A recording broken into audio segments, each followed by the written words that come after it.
Pour commencer l'après-midi, je vais tout de suite appeler Emmanuel Legrand, directeur du département Transition énergétique et écologique à la Direction des investissements et du développement local à la Caisse des dépôts, pour une présentation, une keynote, comme on dit en anglais, sur les financements pour la transition énergétique des territoires. Une présentation qui sera de nature à introduire les tables rondes et les débats de cet après-midi. Je vous en prie, allez-y. Je pense qu'on peut l'accueillir.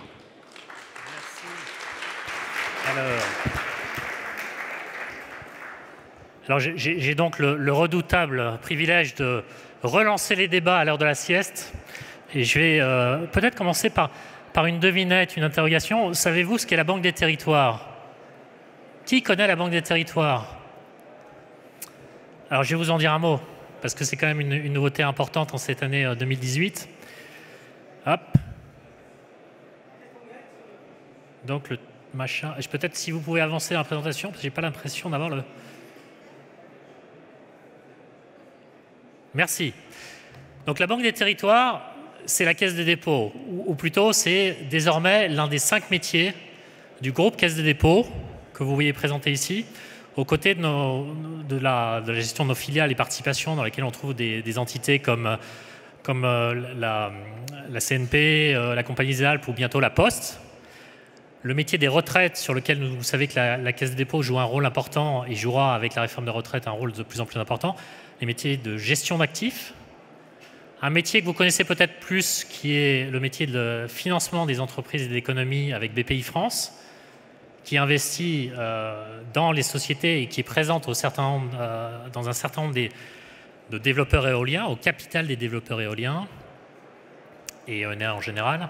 Et puis la fameuse Banque des Territoires que nous avons lancée à la fin mai de cette année. Qu'est-ce que c'est concrètement? La Banque des Territoires, c'est le rassemblement d'un certain nombre de métiers de l'établissement public et de 2 filiales pour apporter l'ensemble de nos réponses de façon concertée au territoire, auprès des clients de nos différentes entités sur les territoires, pour conseiller, financer et opérer. Je vais faire très simple là-dessus. Opérer, ne vous inquiétez pas, on ne devient pas opérateur de parcs éoliens, c'est un métier un peu spécifique sur le logement social. Mais pour ce qui concerne les énergies renouvelables, nous sommes en capacité aujourd'hui, encore plus, de vous conseiller dans les projets, de conseiller les territoires dans l'aménagement énergétique des territoires demain, et également de financer, soit en fonds propres, soit en dette. Et je vais approfondir un petit peu ce côté-là. Voilà, simplement ce que je voulais vous signaler, parce que souvent on l'oublie, nous sommes présents physiquement sur les territoires à travers 35 implantations, et nous serons demain encore plus présents à vos côtés à travers une plateforme digitale qui va présenter de façon beaucoup plus dynamique ce que nous pouvons proposer à chacun des typologies de nos clients, plateforme qui sera lancée au mois de novembre. Peut-être ce que je voulais vous dire, parce que je me rends compte que c'est assez peu connu, ce que nous faisons de façon générale dans les projets d'ENR et pour la transition générale, la transition énergétique. Bon, la transition énergétique pour moi, mais pour beaucoup d'entre vous, c'est 3 choses. C'est la production d'énergie, les énergies renouvelables, l'efficacité énergétique et la mobilité durable. Sur les énergies renouvelables et sur l'ensemble de ces métiers, nous sommes en capacité d'investir dans les projets. Et nous le faisons. Je vous ai mis là dans la présentation un certain nombre d'acteurs, hein, et j'en ai vu beaucoup dans la salle et dans le salon, au colloque. Nous investissons dans les projets aux côtés de JP2E, d'Ostwind, de Valorem, Jean-Yves, tu es là, de Kenea, d'un tas d'acteurs, d'un tas de développeurs. Pourquoi je le reprécise? Parce que je me rends compte qu'un certain nombre d'entre vous ne le savaient pas. Donc on est en capacité d'investir comme actionnaire minoritaire dans les sociétés de projets qui vont porter les projets d'ENR, et en particulier les projets éoliens. Et on l'a fait depuis très longtemps, puisque avec Quadrant, par exemple, un des acteurs pionniers dans ce domaine, nous avons accompagné toute la croissance de Quadrant, y compris dans la reconfiguration actuelle. En matière d'efficacité énergétique, même si ce n'est pas l'objet du colloque aujourd'hui, je voulais vous signaler qu'on a des moyens assez conséquents qui sont à disposition des territoires pour la rénovation énergétique des bâtiments, en particulier des bâtiments tertiaires, des bâtiments publics, puisqu'à la demande du gouvernement, nous avons mis en place une ligne de crédit de 2 milliards d'euros en prêt pour les collectivités locales pour la rénovation de nos bâtiments. Et nous pouvons également mobiliser des fonds propres à hauteur de 500 millions dans ce qu'on appelle les marchés de partenariat de performance énergétique ou les contrats de performance énergétique.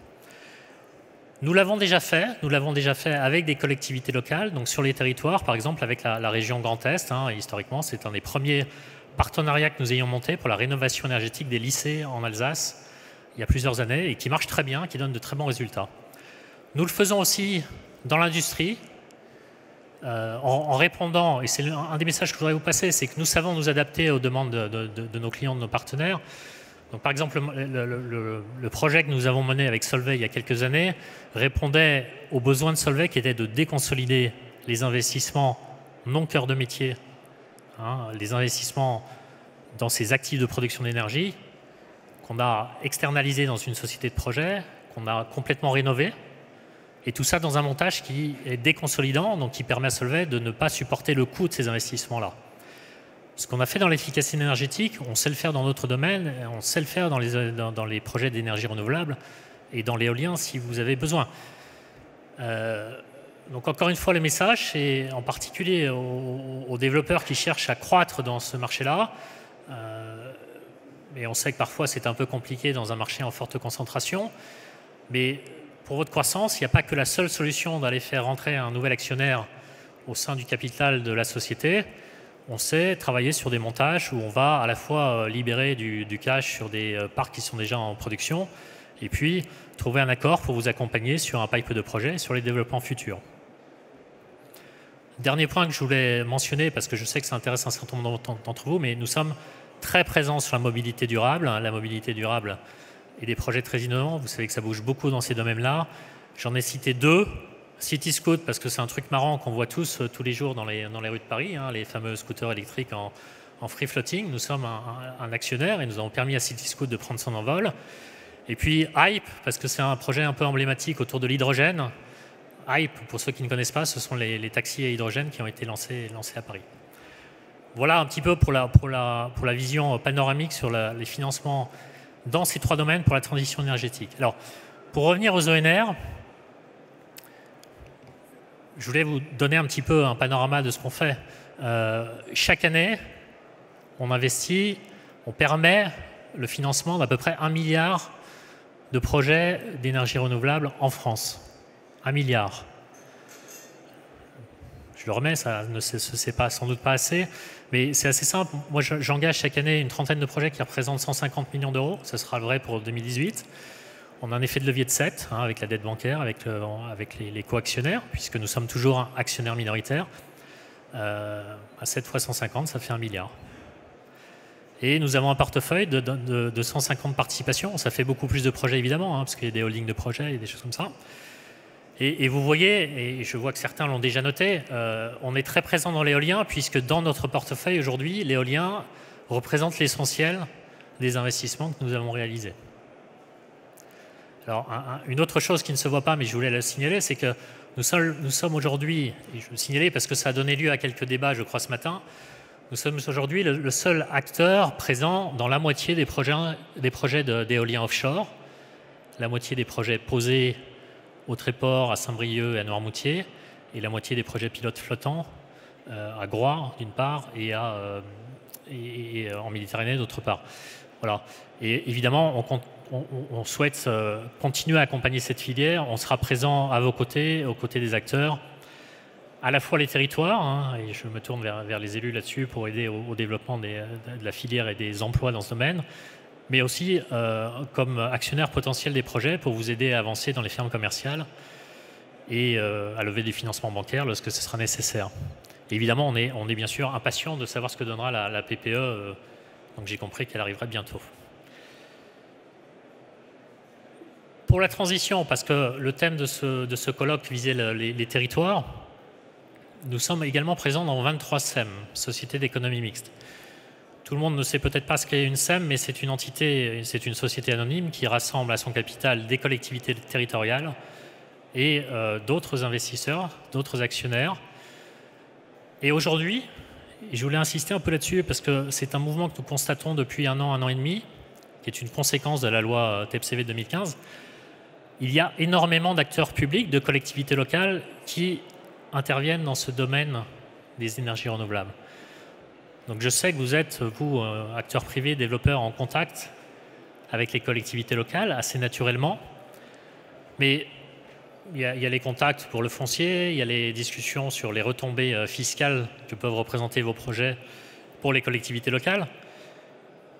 Mais le message fort que je voulais vous passer aujourd'hui, c'est que suite à la loi de transition énergétique, et je crois qu'il y a quelques élus, y compris de collectivités locales dans la salle, les collectivités locales souhaitent s'emparer du sujet. Et elles sont en train de le faire. Et elles sont en train de le faire. Alors, c'est un démarrage que certains peuvent juger modeste. Mais nous voyons, nous, beaucoup de créations de sociétés d'économie mixte. Et nous sommes sollicités, parce que la Caisse des dépôts est un partenaire des collectivités locales depuis fort longtemps, nous sommes sollicités sur la plupart des projets qui se montent, avec 2-3 sollicitations par mois. Donc le mouvement est conséquent, le mouvement s'accélère. Et on a essayé de vous représenter là un certain nombre de ces entités qui se créent. Et ça se crée en plus des acteurs historiques. Ce sont des sociétés d'économie mixte qui viennent en plus des entreprises locales de distribution, comme l'UEM, comme Énergie Vienne, comme GEG, etc. Alors pourquoi je les mentionne? Parce que nous sommes actionnaires, nous sommes partenaires de ces acteurs-là depuis qu'ils existent quasiment. On est actionnaire de l'UEM à Metz, on est aux côtés de Vendée Énergie, qui est une très belle réussite de SEM, et je sais que Vendée Énergie est souvent pris en exemple. Je ne sais pas s'il y a un représentant de Vendée Énergie dans la salle. Voilà, donc il y a des acteurs du côté des collectivités locales qui ont des compétences dans ce domaine, souvent d'ailleurs en s'appuyant sur les syndicats d'énergie qui ne sont pas ignorants du domaine de l'énergie, bien entendu. Et puis il y a aussi beaucoup d'initiatives nouvelles qui apparaissent ces derniers temps.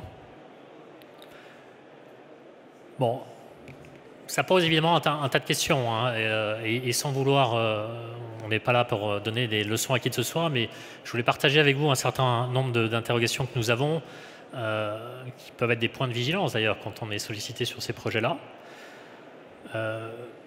La première question, c'est quelle structuration? Parce qu'un financement va dépendre évidemment du montage qu'on met en place et de la structuration qui est retenue autour de la SEM.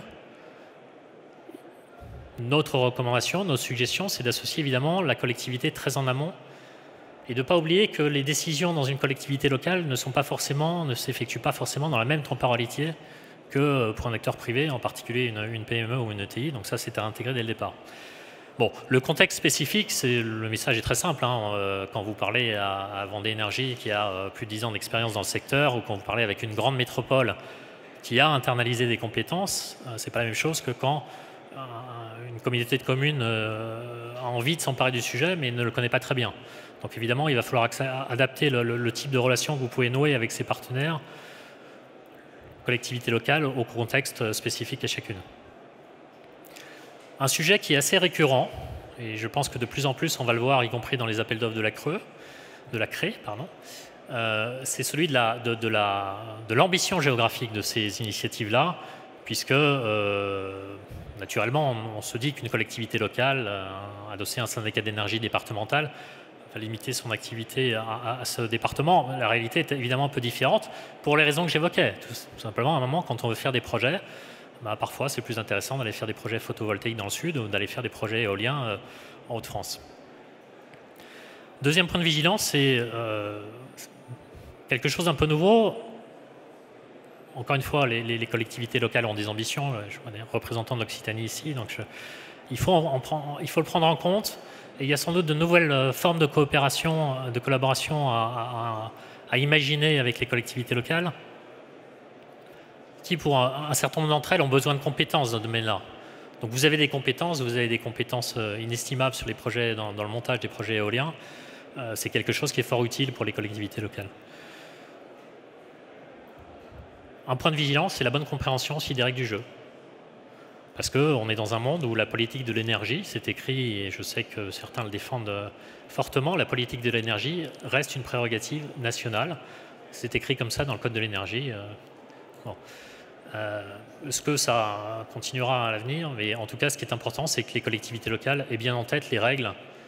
Moi, j'ai quand même croisé quelques collectivités locales qui voulaient se lancer dans des projets d'énergie renouvelable sans avoir conscience qu'au-delà d'un certain seuil, pour qu'il y ait un équilibre économique, un modèle économique, il fallait un tarif, et pour avoir un tarif, il faut candidater dans les appels d'offres. Bon, préciser les rôles de chacun, ça paraît une évidence, mais ça va mieux parfois en le disant. Sur les modes de financement, qui était le sujet de mon intervention, là aussi, nous, notre recommandation, c'est qu'aujourd'hui, il y a beaucoup d'argent privé qui est prêt à s'investir sur ces projets-là, dans des modalités bien connues que vous connaissez, qui est le financement de projet. Ce serait dommage que les collectivités locales s'en privent. Et tout simplement, ce n'est pas parce qu'une collectivité locale va créer une société d'économie mixte, quelque part qui peut être une tête de pont, qui va donner des orientations et porter des orientations politiques, aider à les établir. Ça ne veut pas dire nécessairement que le financement des projets d'énergie renouvelable passera à travers la structure SEM.